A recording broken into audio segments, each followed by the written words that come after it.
할렐루야. 예, 우리 안에 신실하신 하나님의 역사하심이 오늘도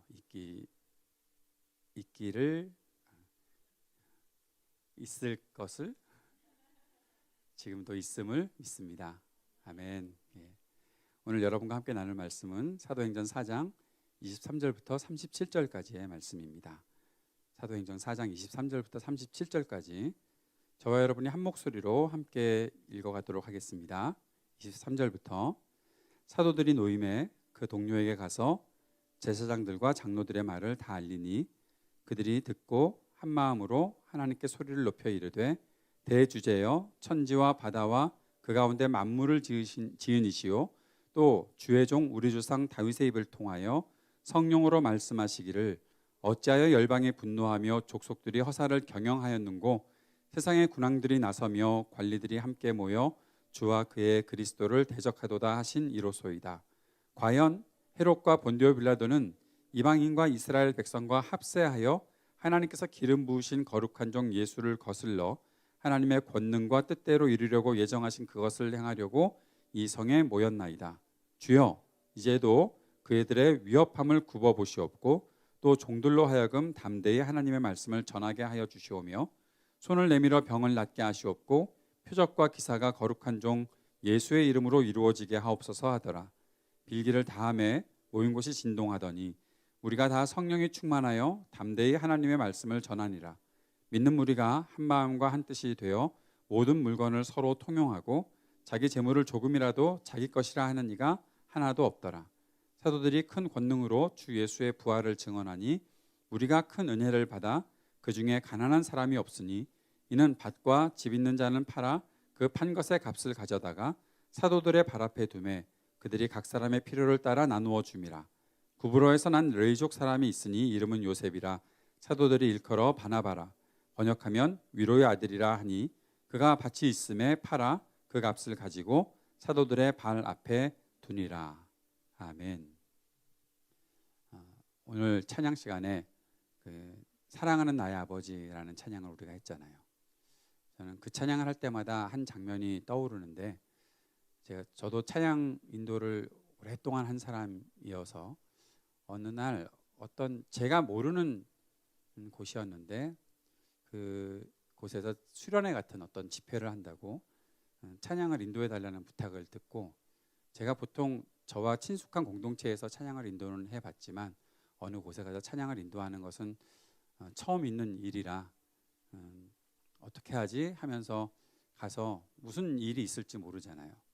그런데 갔을 때 첫 찬양을 사랑하는 나의 아버지를 했거든요.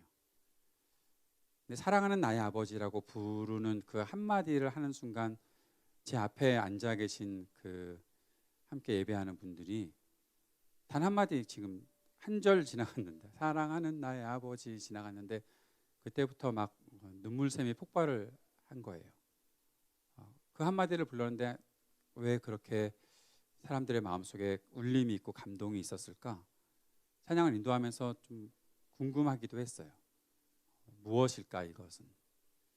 근데 오늘 말씀을 준비하면서 오늘 말씀 속에 보면 이 사도들이 신문을 당하고 와서 동료들과 함께 자기들이 당했던 일들을 나누고 하나님께 소리를 높여 기도하는데 그때에 기도드렸던 첫 마디가 대주제여라는 말씀이었거든요. 그 부름이었거든요. 대주제여. 그 한마디. 오늘 사실 여러분과 함께 나누고자 하는 그 말씀의 가장 중요한 부분. 오늘 제목이 증거와 기도와 사랑의 담대한 공동체. 담대한 공동체라는 것을 가지고서 여러분과 말씀을 나누려고 하는데 무엇이 우리를 담대하게 만드는가? 무엇이 우리를 사로잡고 우리의 삶을 인도하는가? 무엇이 우리를 예배하게 만드는가? 거기에 있어서 가장 큰 것은 내가 하나님 아버지를 부르는 내가 하나님 아버지를 향한 내 마음이 어떠한가 하는 것이거든요. 대주제여라고 부르며 기도했던 이들의 마음속에는 과연 하나님께 대한 어떠한 고백이 있었는가라는 거죠. 제가 아까 말씀드렸던 그 찬양을 시작하면서 사랑하는 나의 아버지를 부를 때에 그 부름부터 그 함께하는 찬양을 하는 분들의 그 눈물이 터져 나오고 마음이 하나님께 녹아내렸던 이유는 다른 이유가 아니라고 저는 생각을 해요. 내가 하나님을 어떻게 고백하는가, 내 앞에 계신 하나님은 어떠한 분이신가, 그 하나님을 향해 내가 어떠한 믿음을 갖고 있는가. 정말 여러분의 찬양을 받으시는 분이 여러분이 사랑하는 아버지, 나의 아버지이십니까? 그 하나님께, 그 아버지께 내 기도를 드리고 내 찬양을 드리는 거잖아요. 우리가 하나님께 나와 예배를 하잖아요. 내 앞에서 내 예배를 받으시는 분이 나의 하나님이시잖아요. 그 하나님에 대한 생각, 그 하나님에 대한 인정, 나의 모든 것들을 받으시는 분, 나의 찬양의 이 소리들을 받으시는 분, 나의 간구를 들으시는 분, 나의 예배를 받으시는 분, 내가 사랑한다는 그 고백을 받으시는 분, 나의 헌신과 나의 모든 삶을 지켜보시고 붙잡아 주시고 늘 함께 하시는 분, 그분을 향해서 내가 사랑하는 나의 아버지라고 부르고, 그분을 향해서 나의 모든 것 되시는 주님이라고 부르고, 나에게 기쁨을 주시는 분이라고 부르고, 나의 치료자라고 부르고, 나의 창조자라고 부르는 그 하나님께서 항상 나와 함께 하시고 지금도 이 자리에 나의 예배를 받으시고 지금도 나에게 말씀하시는, 이진영 목사라는 사람을 통해서 제가 여러분께 말씀을 드리는 것이지만 이 말씀을 전할 수 있도록 움직이시는, 그리고 우리의 귀를 열어주시는 분, 그분이 나의 하나님이시다라는 그 고백을 가지고 있다면 우리는 사실 이 순간을 그냥 별로 의미 없는 시간처럼, 아니면 그저 지나가는 시간처럼 그렇게 지나버릴 수는 없다라고 저는 생각합니다. 여러분 어떠십니까? 오늘 찬송의 고백 하나하나에서 바로 여러분의 그 어떠한 상황도, 수많은 다양한 상황 속에서 우리가 이 예배의 자리로 나왔을 텐데, 한 주일 내내 외로움을 가지고 살았을 수도 있고, 한 주일 내내 분주하고 바쁨 속에서 살았을 수도 있고, 어떤 때는 심히 고통스러운 일들을 겪었을 수도 있고, 아니면 참 기분 좋은 일들이 한 주간 많았다 생각하면서 그렇게 이 자리로 왔을 수 있지만, 그런 어떠한 모든 상황조차도 나에게는 하나님 앞에 나아가는 이 시간만큼은, 하나님과 나와의 관계만큼은 그 상황들이 나를 어찌할 수 없는 참된 능력을 가지신 하나님, 나의 창조주, 나의 치료 되시는 하나님, 그분을 향해서 내가 예배하고 있고 그분을 만나고 있고 그분께 나의 사랑을 고백한다고 그렇게 믿고 지금 이 예배의 자리에 있으십니까? 만약에 정말 그렇다면 우리가 오늘 이 시간 이후 우리의 삶은 달라져야 할 것이 참 많다는 생각을 하지 않으십니까? 오늘 그 주님을 우리가 만나게 되기를 바랍니다. 그 하나님께서 이 사도들에게 어떻게 역사하셨는지를 우리가 조금 더 자세히 살피고, 그들의 삶 속에서 역사하셨던 하나님이 지금 우리의 삶에서는 어떻게 역사하실지, 또 우리의 삶에도 이렇게 역사해 달라고 간구할 수 있는 우리들이 되었으면 좋겠습니다. 베드로와 요한이 예수님의 이름을 증거하고 예수님을 선포했을 때, 복음을 전했을 때 그들이 잡혀가게 되었었습니다. 그들이 잡혀가서 신문을 당한 곳이 있는데 제사장들과 장로들이 모였던 곳이죠. 그곳은 산헤드린이라고 하는 공회였습니다. 이 산헤드린이 어떤 곳인가 하면 당시 최고 권력 기구였습니다. 로마의 통치가 시작되기 전까지는 그들 안에 갖고 있는 그 권력을 통해서 죄인들에게 사형 선고까지도 할 수 있었던 곳이었습니다. 로마의 통치가 시작되면서 그들은 사형 집행을 할 수가 없었기 때문에 빌라도에게 예수님의 사형을 선고해 달라고 그렇게 다른 우회로를 통해서 예수님을 십자가에 못 박는 일을 했지만, 그것 말고는 최고의 권력 기구였습니다. 모든 사람들이 그 권력 기구에서 정한 그 법대로 모든 일들을 행했습니다. 특별히 종교적인 일들, 하나님께 대하여 제사 드리는 일, 예배하는 일, 여러 규정들, 그것들은 이 산헤드린 70인의 그 공회에서 판결하고 판단한 대로 모든 것들을 행했던 곳입니다. 해외에 나가 살면서도 그들이 정해놓은 규정에 따라서 사람들이 그 일들을 행하는 것에 그것을 마땅한 일이라 생각하고 그 일을 행했던 곳이었습니다. 그러한 권력이 있는 곳에서 베드로와 요한을 신문했었고 그들에게 내렸던 첫 번째 판결은 그들이 논의하면서 회의하면서 어떻게 해야 예수의 이름이 더 이상 증거되지 못하게 할까 고민하면서, 그럼에도 불구하고 백성들이 너무 이 사람 베드로와 요한을 비롯한 사도들을 계속 따라다니고, 이전에는 예수님을 따라다니던 이들이 이제 예수님의 그 말씀을 그대로 행하고 있는, 그리고 예수 그리스도의 죽음과 부활을 전하고 있는 이들을 어떻게 해야 막을까 회의하고 논의한 끝에 결정한 것은 이들을 놓아주면서 예수의 이름이 증거되지 못하도록, 예수의 이름을 전하지 못하도록 금지했고, 그렇게 하면 안 된다는 협박까지 했던 것이죠. 그러한 공회의 결정이 있은 이후에 이제 사도들은 놓여서 그 동료들에게 갔던 것입니다. 함께 그리스도의 복음을 전해야 하는 사도들, 또 제자들, 함께 모였던 사람들에게 갔던 것이죠.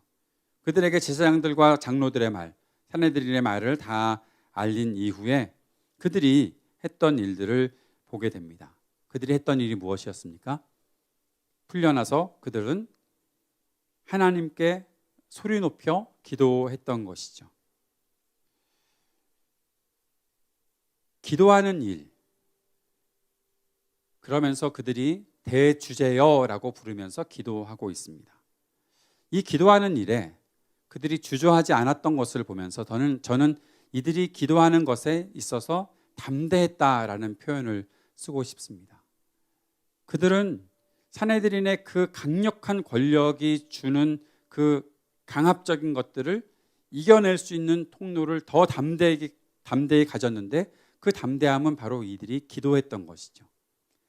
사랑하는 여러분, 기도에 있어서도 담대함이 필요하다는 것을 알고 계십니까? 왜냐하면 우리가 기도하는 일을 막는 수많은 방해거리들이 있기 때문입니다. 외적으로도 오는 방해들이 많이 있겠지만 내적으로도 그렇습니다. 때로는 내가 기도하는 것인가 염려하는 것인가 의심이 될 정도로 내가 기도를 해야 되는데 계속 염려만 하고 있는 때도 있을 때가 있죠. 그리고 그 기도하는 자리를 방해하는 여러 가지 요소들이 있다는 것입니다.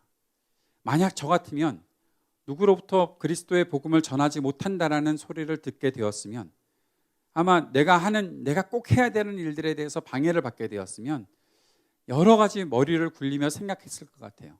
동료들을 만나면 야, 우리 어떻게 해야 될까? 우리는 무슨 결정을 어떻게 해야 우리가 이 난관을 헤쳐나갈 수 있을까? 수없이 많은 논의들을 하지 않았을까 싶어요. 그런데 이들은 그런 논의들에 앞서서 하나님께 담대히 기도하며 나아갔다는 것이죠. 히브리서 4장 16절의 말씀에 보면 이런 말씀이 있습니다. 그러므로 우리는 긍휼하심을 받고 때를 따라 돕는 은혜를 얻기 위하여 은혜의 보좌 앞에 어떻게 나아간다고요? 담대히 나아간다라는 겁니다. 하나님의 은혜의 보좌 앞으로 나아가서 기도하는데 담대히 나아가 기도한다라는 거죠. 왜요? 담대함이 없이 나아갈 수 없기 때문입니다. 이 말은 무엇인가 하면 확신을 갖지 못하면, 다시 더 깊이 들어가면 우리가 믿음을 갖지 못하면 하나님께 나아가 기도하는 것보다 다른 일들을 먼저 생각할 수도 있기 때문이다라는 것입니다. 앞에서도 말씀드렸지만 기도하는 것처럼 우리를 많은 방해를 만나게 하는 일도 없다는 생각을 하게 되죠. 우리 교회 그 새벽기도, 새아침 기도회가 시작된 이후에 많은 분들이 그런 이야기를 저한테 와서 하십니다. 아, 새벽기도 나가야 되는데, 새벽기도 나가야 되는데, 나오면 되는데 왜 자꾸 그런 말씀을 저에게 하실까요? 못 나간다는 이야기죠. 왜 못 나갈까요? 여러 가지 이유가 있겠죠. 수많은 이유가 있을 것이라 생각을 합니다. 잠이 안 깨서 그럴 수도 있고, 또 몸이 아파서 그럴 수도 있고, 또 바빠서 그럴 수도 있고. 그렇다고 뭐 다 나오라는 뜻은 아니지만 새벽기도 말고도 우리가 기도할 수 있는 시간들을 마련하고 기도하는 것 자체가 참 어렵다는 거죠. 기도가 가장 쉬운 일 같은데 기도가 참 어려운 일입니다. 기도에는 담대함이 필요한 일입니다. 어떤 선교사님께서 예전에 저한테 그런 말씀을 해주셨던 것이 기억납니다. 선교사로서 선교지에 나가서 복음을 전하는 일은 어쩌면 너무 단순한 일일지도 모르겠습니다. 그분이 하셨던 이야기예요. 다 그렇다는 건 아니고. 그런데 기도하면서 선교사님들을 후원하는 일은 정말 어려운 일인 것 같다는 그런 말씀을 해주시더라고요. 왜냐하면 그게 진짜 세상과 맞서 싸우는 일이기 때문에 그런 거죠. 자, 그때 우리가 생각해 봐야 될 것이 있습니다. 산헤드린이라는 최고 권력기관으로부터 협박을 받고 있던 사람들이 하나님께 기도하는 일에 더 담대하게 매달릴 수 있었던 이유가 무엇일까라는 것을, 그들이 하나님을 어떻게 부르는지에 대해 그것을 보면 우리가 알 수 있습니다. 그들이 하나님을 무엇이라고 부르며 기도했다고 나와 있습니까? 대주제여라고 불렀죠. 어려운 말이죠. 대주제여. 대주제.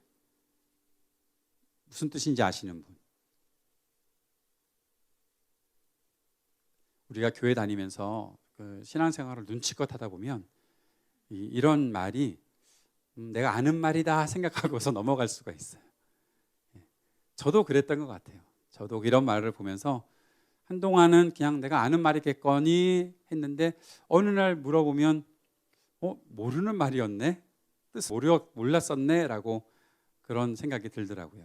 오늘 배워봅시다. 대주제라는 말은 영어로는 sovereign lord라는 말인데 한국말로 말하면 그 원래 그 안에 담겨 있는 뜻은 무슨 뜻인가 하면 도전할 수 없는 권세를 지닌 통치자라는 뜻입니다. 대주제. 그것은 이 세상의 어떠한 권력도 그에게 도전할 수 없다라는 것을 말하고 있는 거예요. 지금 산헤드린이라는 곳으로부터 위협을 받았어요. 금지령을 받았어요. 당시 최고의 권력기관으로부터 너희들은 예수의 이름으로 아무것도 해서는 안 돼라는 그러한 금지령을 받았어요. 그런데 제자들이 통치를 받고 있는 분은 어떤 분인가 하면 이 세상에 어떤 것도 그 통치에 대해서 도전할 수 없다. 그분이 누구십니까? 하나님 아버지. 그 하나님을 향해서 이들은 믿음을 갖고 있었던 것이고 그 하나님의 통치를 받고 있었던 사람들이었어요. 여러분, 세상에서 이들에게 더 이상 아무것도 할 수 없다라고 말했던 그 권력 때문에 이들이 주눅들지 않았었던 이유, 그리고 더 담대히 하나님께 기도할 수 있었던 이유, 무엇 때문인지 아시겠죠? 그들이 믿고 있었던 하나님이 산헤드린보다 훨씬 더 강한 권세를 갖고 계신 분이었어요. 산헤드린이 무슨 협박을 하고 무슨 위협을 하고 때로는 이들을 결국에는 죽게 만들겠지만, 그러나 그 죽음조차도 하나님께서 나를 다스려 주시고 하나님께서 나를 인도하시고 하나님이 나를 사랑해 주시는 그 사랑을 끊을 수 없는, 나는 하나님께 매달린 존재입니다라는 그 믿음이 지금 이들의 마음을 이렇게 하나님께로 돌려놓게 할 수 있었던 것입니다. 우리에게는 이 하나님에 대한 주권을 인정하는 그러한 믿음, 그러한 믿음의 고백이 지금 우리 속에 살아 있습니까? 우리의 모든 일상에서 내가 살아가고 있는 모든 매 순간순간마다 하나님의 그 통치가 내게 있다는 사실을 확신하고 이 땅에서 내가 어떤 일들을 당하든 내가 담대히 하나님 앞에 나아갈 수 있는 그런 일들이 분명히 있는가 하는 것입니다. 우리를 주눅들게 하는 일이 세상에 얼마나 많이 있습니까? 세상에 자리 잡고 있는 수많은 경쟁 체제 속에서 우리가 살아남아야 하는데, 나보다 잘난 사람을 보면 어느 순간 또 주눅들고 나보다 큰 권력들 앞에 나아가면 내가 어찌해야 될지 갈피를 잡지 못하는 때도 있고, 아니 때로는 혼자 있다고 하더라도 혼자서 갖고 있는 여러 가지 생각 속에서 그 생각 속에 잠겨 있다가 안 풀어질 것 같은데, 안 될 것 같은데 라는 생각이 들어오기 시작하면 그때부터 계속 주눅들어 있는 우리들이 주일날 와서 예배를 드리긴 하는데, 예배를 드리면서 주님의 이름을 높여드리긴 하는데, 나의 목자가 되시고 나의 창조자가 되시는 하나님 앞에 목청을 높여서 찬송하기는 하는데, 그 찬송의 고백들이 우리 삶 전체를 울리는 찬송이 되고 있느냐 하는 거죠. 제 아들은 지금 두려움이 없습니다. 전혀 두려움이 없습니다. 하나님께서 함께 하실 것들에 대해서 기대하고 있기 때문에 그렇습니다. 그들은 하나님이 어떠한 분이신지 알고 있었습니다. 그 하나님은 자신들을 창조하시고 만드신 분일 뿐만 아니라 자신들이 지금 당하는 고난까지도 이미 다 알고 계셨던 하나님이시라는 것이죠. 그들이 예수 그리스도의 이름을 전하다가 핍박을 당한 일이 그들에게는 전혀 기대치 못했던 일이 아니었던 거예요. 왜요? 하나님께서 이미 다 알고 계셨던 일이기 때문에 그런 거예요. 그들이 시편 2편의 말씀을 인용해서 기도를 했었습니다. 그것을 인용하면서 기도했던 이유가 무엇입니까? 그것은 이미 하나님께서 이렇게 예수 그리스도의 이름, 하나님께서 보내시는 그리스도께서 고난을 당하게 될 것, 그 고난을 당하게 하는 일들, 그 복음이 증거되는 것들을 방해하기 위해 세상의 군왕들이 다 헤롯과 빌라도를 비롯한 사내들인 권력까지 다 함께 합세해서 그렇게 그리스도의 복음을 방해할 것이다라는 것을 이미 하나님께서 말씀해 놓으셨고 그 일들을 지금 자신들이 겪어가고 있는 것이다라는 사실을 알기 때문에 그런 것입니다. 전혀 몰랐던 일을 당하고 있었다면, 하나님도 몰랐던 일을 그들이 당했다면 그들이 엄청 당황스러웠을 것이고 어려웠겠지만 이 일이 하나님께서 이미 예견하셨던 일이네. 그리고 예수 그리스도께서 제 아들에게 마지막으로 남겨주신 말씀 속에 세상이 나 때문에 너희를 핍박할 것이라는 말씀을 이미 이들이 다 알고 있었기 때문에 지금 그들이 당했던 이러한 고난들은 그들에게 아무것도 아니었던 것이죠. 그래서 그들이 기도했던 내용이 이런 기도입니다. 주여 이제도 그들의 위협함을 구워 보시옵고 또 종들로 하여금 담대히 하나님의 말씀을 전하게 하여 주시오며. 그들은 지금 자신들이 더 쉬운 길을 갈 수 있도록 이 세상의 최고 권력들이 다 무너지게 해달라는 그런 기도를 하지 않습니다. 나를 방해하고 있는 이들을 다 치워주십시오 라고 그렇게 기도하지 않습니다. 우리가 계속 복음을 전할 수 있게 해달라는 기도를 하는 것이고 그렇게 하나님의 말씀을 더 담대히 전할 수 있게 해달라고 그렇게 기도했던 것입니다. 사도 바울도 똑같은 기도를 했었던 것을 보게 됩니다. 에베소서 6장 19절의 말씀에 보면 사도 바울이 사람들에게 기도 부탁을 이렇게 해요.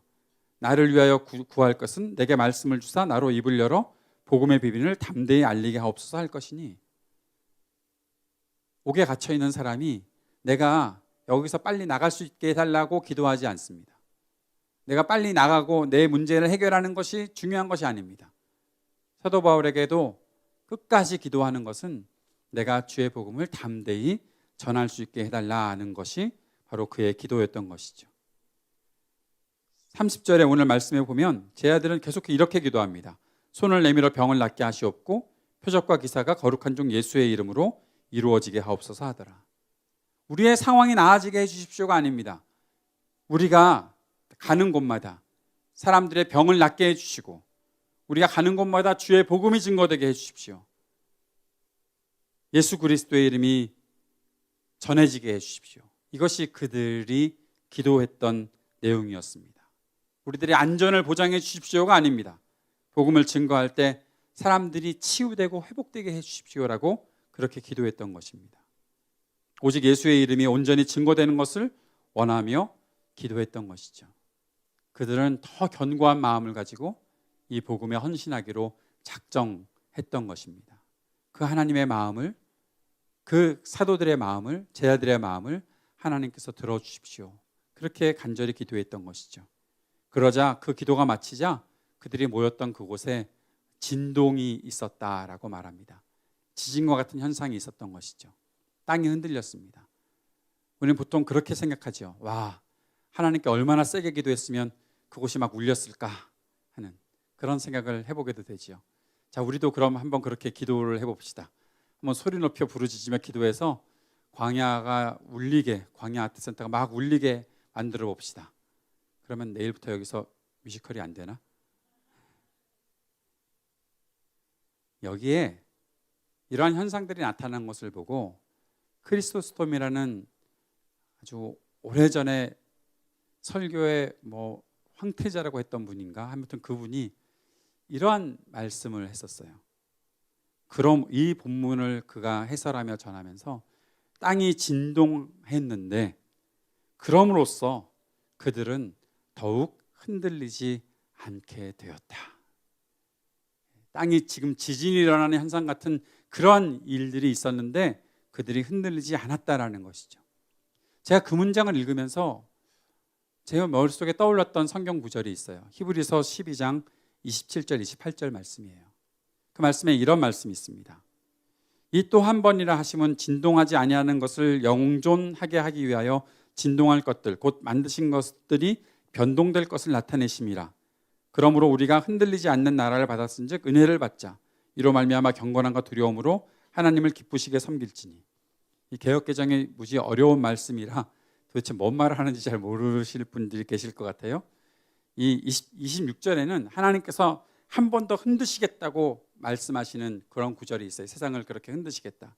그런데 이렇게 한 번 더 흔드시겠다는 것은 무엇 때문에 그런 것인가 하면 진동하지 아니하는 것을 영존하게 하기 위하여. 이 말씀은 뭔가 하면 흔들리지 않는 것들을 더 이상 흔들리는 것 속에 남겨놓지 않고 영원히 남겨놓게 하기 위해서.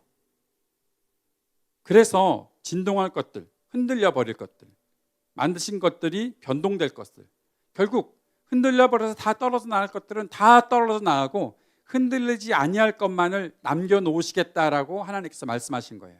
그러면서 28절에 나타나는 말씀이 우리가 흔들리지 않는 나라를 받았은즉 은혜를 받자. 이로 말미암아 경건함과 두려움으로 하나님을 기쁘시게 섬길지니. 우리는 흔들리지 않는 나라를 받았다. 우리는 더 이상 진동하지 않는다라는 말씀을 하고 있는 거예요. 사랑하는 여러분, 제 아들이 기도했을 때 땅에 진동이 있었습니다. 그것은 제 아들이 아주 세게 기도했기 때문에 거기가 막 울려났다라는 그런 말로만 끝나버려서는 안 되는 말씀이라고 저는 분명히 생각합니다.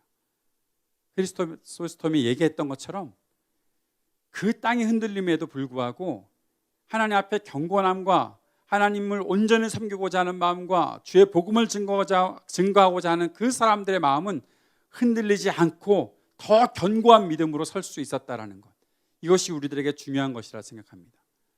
이 땅이 아무리 우리를 흔들어대도 수많은 흔들림이 이 세상 속에 나타난다고 하더라도, 여러 가지 조건이, 내가 살아가고 있는 환경이 나를 흔들어대는 것들이 있다고 하더라도 내가 하나님을 향한 믿음은, 내가 하나님에 대한 헌신은 결코 흔들리지 않습니다. 나는 분명히 흔들리지 않는 나라를 받았습니다. 하나님의 나라를 내가 붙잡고 있기 때문에 나는 결코 흔들리지 않습니다. 그러한 마음을 가지고 주님 앞에 기도하며 나아갈 수 있는 것입니다. 담대히 기도하며 나아가는 것입니다.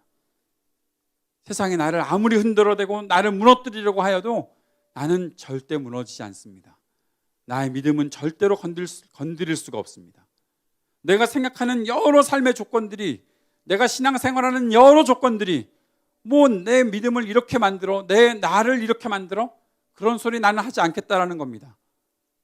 내가 하나님을 섬기고 있다면, 내가 하나님을 향해 마음을 두고 나아가고 있다면, 내가 주의 복음을 증거하는 일을 한다면, 하나님께서 내게 맡겨주신 일들을 감당한다면, 그 일이 어떤 일이 되었건 내가 주님의 일에, 주님께서 부르신 곳에서 내가 그렇게 헌신하고 있는 이 마음가짐들은, 그리고 나의 이 태도는, 그리고 나의 이 신앙의 길은 결코 흔들리지 않을 것입니다라는 마음을 갖고 주님 앞에 나아가는 것을 제 아들이 우리들에게 보여주고 있었던 것입니다. 우리에게 이런 믿음이 있기를 바랍니다. 우리가 흔들리지 않는 나라를 받은 사람들임을 믿고 끝까지 주님 앞에 기도할 수 있게 되기를 바랍니다.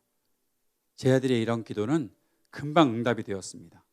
사도행전 5장 12절의 말씀에 보면 사도들의 손을 통하여 민간의 표적과 기사가 많이 일어나며 믿는 사람이 다 마음을 같이하여 솔로몬의 행각에 모였다라고 말하고 있습니다. 사도들이 그렇게 기도했잖아요. 우리의 손을 통해서 많은 사람들의 병이 낫고, 많은 사람들이 치유되고, 그들이 하나님 앞에 모이는, 많은 사람들이 주의 이름 앞에 돌아오게 되는 그런 일들이 나타나게 해달라고, 그렇게 우리가 담대히 주의 복음을 증거할 수 있게 해달라고 기도했을 때 그 일들이 그렇게 곧 일어날 수 있었던 것을 보게 되는 것이죠. 우리에게 이러한 기도의 응답도 속히 일어날 수 있게 되길 기대하고 또한 믿습니다. 그 마음을 가지고 우리가 담대히 주님 앞에 기도할 수 있다면 하나님은 우리를 통해서 그러한 일들을 이루어 주실 것입니다. 그리고 32절부터 오늘 나타나는 초기 기독교 공동체의 모습들이 보여집니다. 그들이 서로의 물건을 통용하는 일들, 자기 재물을 조금 더 자기 것이라고 여기지 않고 모두 다 내어놓고 함께 서로의 필요를 따라서 나누어 주었던 일들을 했던 것이죠. 어떠한 법이 이들에게 이러한 일들을 만들어 갔던 것도 아니었습니다. 어떠한 규제가 있었던 것도 아니었습니다. 그들이 결국 주님 앞에 기도하고 성령에 충만하고 주님을 믿는 믿음이 그런 일들을 하게 만들었던 것입니다. 자기 재물을 자기 것으로 여기지 않고 내놓았는데 거기에 대한 구체적인 예가 오늘 읽었던 36절과 37절 말씀에 바나바가 했던 일들이 나타나 있죠. 아마 바나바가 했던 일들에 대해서는 5장의 아나니아와 삽비라의 일들과 좀 비교해서 후에 설명할 일이 있을 것이라 생각을 합니다. 그런데 우리가 여기서 한 가지 질문해 볼 것이 있습니다. 이 그리스도의 공동체는 어떻게 이런 일들을 할 수가 있었을까? 내 것을 다 팔아서 누군가의 필요에 의해 나누어 주고 그렇게 쓰임 받도록 하는 일들, 그것이 어떻게 가능할까라는 거죠. 제가 어렸을 적에 자랐던 교회에 한 집사님이 계셨는데 그분이 성가대 지휘도 하시고 저희들을 가르쳐 주시기도 했고 그랬는데 제가 대학생 시절이었던 것 같아요. 그때 부흥회가 있었는데 부흥회가 끝나고 나서 들리는 이야기가 그 집사님이 자기가 갖고 있던 집을 팔아서 그 집에 전세로 사시고 그 나머지 돈을 다 교회에다가 헌금을 하셨다는 거예요. 그리고 선교하는 일에 쓰게 해달라고 그렇게 헌신하셨다는 거예요. 그 일이 어떻게 가능할까요? 뭐에 씌웠나? 뭐 잘못 받았나? 요즘 같으면은 뭔가 영적 보이스 피싱에 당한 것은 아닐까? 그런 생각이 들 정도로 어떻게 그런 일을 할 수가 있을까? 결국 그분은 선교사로 가셨어요. 지금도 볼리비아에서 선교를 하고 계세요. 자기 재산을 다 팔은 거죠. 그리고 선교에 헌신했던 일을 하셨어요. 무엇이 그런 일들을 가능하게 할까요? 상황이 그런 상황들을 만들어 놓았을까요? 그들이 위기를 겪고 있었던 상황이니까 어쩔 수 없이 그 일들을 할 수밖에 없었다라고 생각을 하는 걸까요?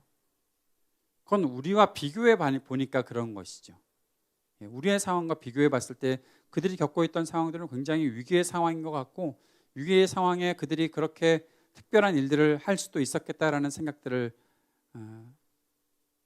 할 수 있을 것 같아요. 그런 생각은. 그러나 저는 그렇게 생각하지 않아요. 단순히 그것이 그들의 상황이 그렇게 그들을 움직인 것 같지는 않습니다. 그들을 그렇게 움직였던 것은 그들이 부르고 있었던 대주제이신 하나님이십니다. 그들이 하나님을 믿고 있었기 때문에 그 일들이 가능했던 것입니다. 그들이 하나님의 말씀을 따랐기 때문에 그 일이 가능했던 것입니다. 그들의 모든 삶이 하나님께 묶여 있었기 때문에 그 일이 가능했던 것입니다. 오늘 말씀해 보니까 가난한 사람이 없었다라고 얘기합니다. 그들 중에 가난한 사람이 없었다. 가난한 사람이 없었다? 이 가난한 사람이 없었다는 말씀에 구약에 똑같이 적혀 있는 말씀이 하나 있습니다. 신명기 15장 4절 5절 말씀입니다. 여기 보면 이런 말씀이 있습니다. 네가 만일 너의 하나님 여호와의 말씀만 듣고 내가 오늘 너에게 내리는 그 명령을 다 지켜 행하면 너의 하나님 여호와께서 너에게 기업으로 주신 땅에서 네가 반드시 복을 받으리니 너희 중에 가난한 자가 없으리라. 너희 중에 가난한 자가 없으리라. 어떻게 하면?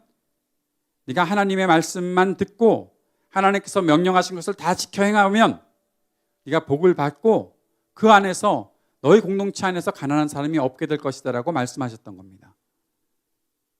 사랑하는 여러분, 가난한 자가 없었던 것이 어떤 규제를 통해서 일어났던 일이 아니었습니다. 그들이 하나님의 말씀을 따랐기 때문에 그런 것입니다. 하나님의 말씀이 무엇입니까? 너희 하나님 여호와를 마음과 뜻과 힘을 다해서 사랑하고 그리고 너희 이웃을 너희 몸처럼 사랑하는 것. 그것이 하나님의 뜻을 행하는 것인데 그 말씀대로 살려고 했던 하나님 백성 공동체는 그 가난한 사람이 없을 수밖에 없는 거죠. 왜냐하면 무엇인가 필요한 사람이 있으면 사람들이 함께 그것을 나누니까요. 함께 그것들을 같이 공용으로 쓰니까요. 가난해서 누군가는 결핍하고 누군가는 아무것도 할 수가 없고 능력이 많은 사람들은 많은 일을 할 수 있는 것 같고 그런 일로 사람들이 평가되지 않으니까요. 그렇게 구별되지 않으니까요. 누구는 부자이니까 많은 것을 할 수 있는데 나는 가난하니까 아무것도 못해서 교회 안에서도 주눅들어 살지 않으니까요. 서로가 서로의 필요를 따라 채워주니까요. 그 모든 일들의 기준이 하나님의 말씀을 따르는 것에 있었으니까요. 그러니까 가난한 자들이 없게 되었던 것입니다. 어떻게 이런 일들이 가능합니까? 그들이 부르고 있는 대주제이신 하나님, 세상의 모든 것들을 다스리시는 하나님, 그 하나님께서 우리에게 계시기 때문에, 우리가 그 하나님을 믿고 따르기 때문에 내가 세상에 있는 어떠한 권력이나 세상의 어떤 힘도 의지하지 않고 오직 하나님만 따르겠습니다라고 고백하는 일들이 그들에게 있었기 때문에 그들에게는 복음을 증거하는 일에도 담대할 수 있었고 그들은 기도하는 일에도 주저하지 않고 담대할 수 있었고 자신들의 물건을 나누는 것에도 자신들의 소유를 나누는 것에도 담대할 수 있었던 것입니다. 이러한 일들을 만들어 나가려고 우리가 사회적인 어떠한 규범을 따로 만들겠습니까? 규정을 만들겠습니까? 교회 안에도 어떤 것들을 만들어 놓겠습니까? 이 자본주의 시대에, 이 개인주의적인 시대에 내가 잘 살면 되는 거지, 뭐 남들까지 내가 뭐 신경 쓸 것이 있나라고 생각하고 각자 다 자신의 안전만 추구하며 사는 이런 시대에, 자신의 생존을 위해서 애쓰고 그것에만 몰두하고 있는 이런 시대에 가난한 사람들이 없도록 만들어나는 일이, 그것이 어떻게 어떠한 법을 세워놓으면 가능해지는 일일까요? 아니요, 절대로 그렇지 않습니다. 이 일들을 했던 사람들을 누가는 믿는 무리가라는 주제를 사용하고 있습니다. 주어를 사용하고 있습니다. 이들은 하나님을 믿는 사람들이었습니다. 하나님의 살아계심을 믿는 사람들이었습니다. 하나님의 역사하심을 믿는 사람들이었습니다. 하나님이 어떠한 분이신지 아는 사람들이었습니다. 그들은 하나님을 믿었기 때문에 이렇게 이 일들을 할 수가 있었습니다. 그들은 성령 충만한 사람들이었습니다. 성령 충만하다는 것은 기도를 소리 높여 하는 것이 성령 충만한 것이 아닙니다. 그것만 성령 충만이라고 말하면 우리의 목은 나만하지 않을 겁니다. 우리의 목소리가 좋을 수가 없습니다. 성령 충만하다는 것은 하나님의 말씀을 내가 따르고 있느냐, 하나님의 말씀을 깨닫고 있느냐, 그 깨달은 말씀대로 살려고 애쓰고 주의 도우심을 구하며 살아가고 있느냐, 그 간절함이 우리 속에 있어서 그 말씀대로 살아가는 것이 성령의 충만한 것임을 우리들은 다시 한번 생각할 수 있어야 한다는 것이죠. 사랑하는 여러분, 믿는 무리, 믿는 사람, 이제 그 믿는 사람들을 옛날 이야기 속에 나타나는 사도들과 제자들에게만 국한시키지 말고 이제 우리에게로 가져와 봅시다. 하나님께 모든 것을 맡기고 살아가는 그러한 믿음이 우리들에게 있길 바랍니다. 믿음이 무엇입니까? 믿고서 천국 가는 것입니까?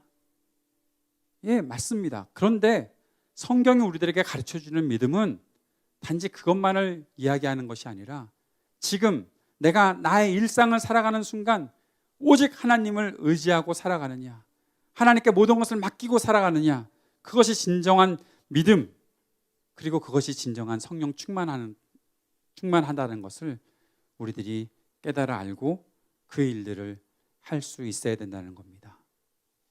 우리의 믿음이, 우리의 성령 충만함이 우리를 담대한 삶으로 이끌어가는 그러한 삶이 될 수 있기를 바랍니다. 우리가 그런 은혜를 누리고 살아가는 하나님의 사람들이 될 수 있기를 바랍니다. 그 예를 제가 오늘 여러분께 한 사람을 소개시켜 드리고 싶어요. 지난 주간에 우리가 묵상했던, 새아침 기도회 때 묵상했던 요시야라는 왕입니다. 저는 이번 기회에 요시야를 정말 다르게 보았습니다.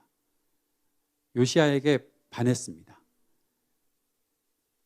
제가 아들을 낳는다면 요시야라고 이름을 붙이고 싶은 마음이 드는데 그건 불가능한 일 같아서 제 손자를 보게 되면 요시아라고 이름을 짓고 싶습니다. 그러니까 시온이는 딴 이름 없다, 이제 요시아, 그냥 요시아로. 아니, 저보다 먼저 아들을 보실 분들은 요시아라고 정해놓으시면 어떨까 싶어요. 그가 어떤 왕이었는지 여러분 지난 주간 혹시 묵상하시면서 보셨습니까? 요시아가 개혁을 일으킨 왕입니다. 보통 이 열왕기하에 나오는 왕들이 여호와 보시기에 정직하게 행하였으나 뭐뭐뭐는 안 했다라고 나오는데, 하나님 여호와 앞에 정직히 행하여 그 다음에 계속 이어지는 일들을 했다라고 하는 왕이 몇 명 안 되는데, 그 중에 히스기야 그리고 요시아가 대표적인 왕입니다. 그런데 히스기야보다 더 강력한 왕이 요시아였거든요.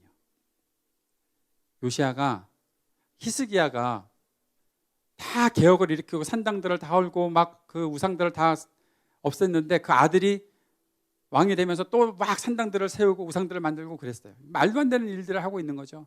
그랬더니 요시아가 다시 왕이 되어서 그 산당들을 헐고 개혁을 일으켜요. 그런데 그 모든 것의 기준이 어디 있었나 하면, 그가 성전을 수리하던 중에 율법책을 발견한 거예요.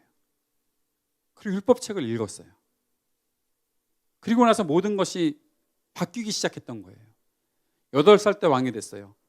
뭐 아무것도 모르는 때 왕이 되어서 그 통치자의 자리에 있었던 것이죠. 그러다가 18해가 지났어요. 그러니까 26살쯤 되었을 때 성전을 고쳐야 되겠다. 왜냐하면 성전이 우상들 때문에 더럽혀졌으니까. 그래서 성전을 고치다가 성전에 숨겨졌던 율법책을 가져다 줘서 그것을 읽게 되었는데, 읽자마자 옷을 찢고 회개를 했어요. 왜 그랬을까? 그동안 이 율법책에서 말씀하신 것을 백성들이 아무것도 하지 않고 있었던 것을 알았기 때문에. 그리고서 그가 개혁을 일으키기 시작합니다. 그 개혁이 얼마나 철저한 개혁이었는지 모릅니다. 얼마나 담대한 개혁인지 모릅니다. 산당들을 다 제거합니다. 그 산당들을 제거하는 것이 어디까지 가나 하면, 자기 나라도 아닌 북이스라엘 왕국, 이미 망한 왕국에 가서 그곳에 있는 산당까지도, 그들이 자신들의 민족이 아직도 살고는 있으니까, 망했지만 살고 있으니까 그곳에 가서도 그 산당들을 다 헐어버리는 일들을 그가 했던 것입니다. 그것까지 하라고 누가 뭐라 그럽니까? 그것까지 안 한다고? 지금 내가 통치하고 있는 남쪽 유다만 해도 칭찬받을 텐데, 아니에요. 그것까지도 다 하는 거예요. 심지어 어떤 일까지 하나 하면, 유월절을 지키기 시작합니다. 우리의 생각에는 유월절은 이스라엘 민족에서 계속 지키지 않았을까? 아니요. 사사기 시대부터 지금까지 유월절을 지킨 일이 없대요. 그 말은 뭘 말하는가 하면, 다윗도 유월절을 지키지 않았던 거예요. 왜 안 지켰을까요? 율법책을 샅샅이 읽지 않았으니까 그랬겠죠. 하나님의 말씀을 읽었던 요시아가 유월절을 다시 지키는 운동을 시작했던 것입니다. 그리고 제가 볼 때 있었던 하이라이트, 이집트 왕과 싸우다가 죽어요. 바로 누구에게 죽임을 당합니다. 왜요? 이집트가 아수르를 정벌하겠다고 나가는데 그것을 막았어요. 이집트와 싸웠던 거예요. 이집트는 남쪽 유다뿐만 아니라 이스라엘 백성들과 굉장히 친밀한 관계를 가질 수 있는 가능성이 너무 많았던 나라예요. 그러나 하나님께서는 출애굽 때부터 시작해서 계속 반복적으로 말씀하신 것이 있어요. 이집트를 의지하지 말라라는 거예요. 요시아는 대외적으로 정치적으로 볼 때 이집트와 손잡으면 좋을 것이 많았음에도 불구하고 그 이집트를 막아서요. 그리고 결국 죽임을 당해요. 사랑하는 여러분, 그의 담대함이 그를 이렇게 하나님 앞에 철저한 사람으로 만들어갔던 거예요. 그런데 어떻게 그런 일들이 일어나는지 아세요? 그가 위험한 책을 읽었기 때문이에요. 하나님의 율법책을 발견하고 읽었기 때문이에요. 하나님의 말씀을 그가 읽었기 때문이에요. 성경을 읽었기 때문이에요. 성경을 읽는 사람에게 하나님께서는 담대함을 주시는 거예요. 성경을 마음을 다해서 읽고 하나님께서 주신 그 선물인 하나님의 말씀을 가까이 하는 사람에게 하나님께서는 그런 용기를 주시는 거예요. 철저함을 주시는 거예요. 끝까지 하나님께서 그만이라고 하실 때까지 그 말씀을 의지하는 사람은 끝까지 그 말씀을 붙잡고 살아갈 수 있게 되는 거예요. 사도들은 담대한 믿음의 공동체를 이루고 있었습니다. 그들이 서로를 사랑하는 것에 있어서도 담대했습니다. 그들이 하나님께 기도하는 것에 있어서도 담대했습니다. 그들이 하나님의 복음을 증거하는 일에 있어서도 조금도 주저함 없이 담대했습니다. 그러한 담대함과 용기가 어디에서 나오겠습니까? 내가 오늘 말씀을 들었으니까, 내가 오늘 주일날 예배를 드렸으니까 한번 담대해 볼까? 그 정도, 여러분 아시죠? 그 정도는 언제 무너지는지. 오늘 밤에 다 무너지게 됩니다. 밥 먹고 나면 다 사라질 것입니다. 조금 더 오래 가는 사람이 물론 있을 수도 있겠죠. 내일 아침까지. 그럼 내일 일터에 가면 또 다 사라지게 되겠죠. 그러나 사랑하는 여러분, 그 정도 담대함을 하나님께서 요구하시는 것이 아닙니다. 우리에게 물으십니다. 너 끝까지 나만 믿고 나를 따를 수 있느냐? 내가 너에게 말하고 있는데, 내가 너에게 준 성경을 통해서 매일매일 너에게 말하고 있는데 너 이 말씀 붙잡고 끝까지 용기 낼 수 있느냐? 세상의 어떠한 권력, 세상의 어떠한 힘, 세상의 어떠한 모습으로 너에게 다가오고 너를 흔들어 댄다고 할지라도 너 흔들리지 않을 수 있느냐? 하나님께서 우리에게 그렇게 말씀하실 때, 네, 내가 오늘 주님 말씀 읽고 있습니다. 내가 주님 말씀 듣고 있습니다. 그 말씀이 나를 움직일 것입니다. 내가 나의 것을 나누어 사람들을 사랑하는 일에 내가 담대할 것입니다. 내가 나에게 주신 그리스도의 복음을 전하는 일에 내가 더 담대할 것입니다. 내가 날마다 주님 앞에 기도하는 일에 담대할 것입니다. 그렇게 주님 앞으로 나아갈 수 있는, 그리고 주님과 동행할 수 있는 저와 여러분이 될 수 있기를 바랍니다. 우리 안에 그러한 사랑이, 그러한 믿음이, 그러한 기도가, 그러한 복음 증거가 우리 안에 끝까지 온전히 힘을 발휘할 수 있기를 바랍니다. 그렇게 역사하실 우리 주님을 기대합니다. 기도하겠습니다.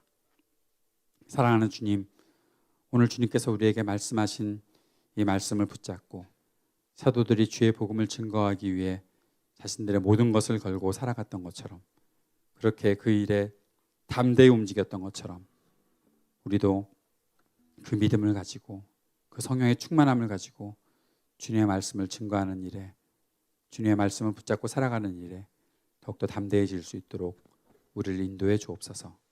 하나님의 말씀이 우리를 그렇게 인도하실 것을 믿고 주님 앞으로 나아가는 우리 모두가 되도록 주님 우리 안에서 역사해 주옵소서. 예수님 이름으로 기도드립니다. 아멘.